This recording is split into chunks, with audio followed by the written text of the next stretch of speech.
खैबर पख्तूनख्वा हुकूमत का Benazir income support programme से निकलने का फैसला। सूबाई वज़ीर ख़जाना तैमूर झगड़ा ने वफाकी वज़ीर मिफ्ताह इस्माइल को ख़त लिख दिया।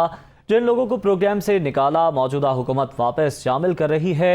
मुआवने खुसूसी का ऐसा कहना है, हम अपने वसाइल इंसाफ कार्ड प्रोग्राम के लिए फराहम करेंगे। बैरिस्टर सैफ की जानिब से ये कहा गया। मज़ीद जान लेंगे, समीन जान हमारे साथ मौजूद हैं। समीन, कहिएगा क्या मामला है ये?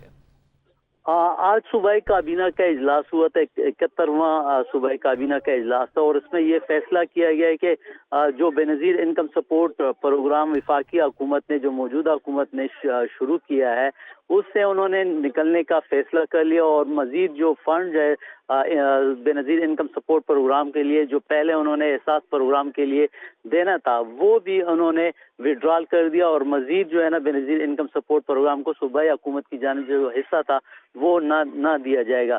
ताहम अब भी जो खत लिखा गया मुफ्ती इस्माइल को, सूबाई वज़ीर ख़ज़ाना ने खत लिखा है बाकायदा तौर पर, और उनसे वो तमाम तफसीलात भी मांग ली है जो एहसास प्रोग्राम के लिए सूबाई हुकूमत ने जो फंड्स फराहम किए थे एहसास प्रोग्राम के लिए, उसमें से कितना खर्चा, कितना अखराजात हुए हैं, उसकी तमाम तफसीलात जो है ना वो भी मांगी, और कितना सूबाई हुकूमत का खर्चा हुआ है वो तफसीलात भी हमें फराहम कर दी जाए।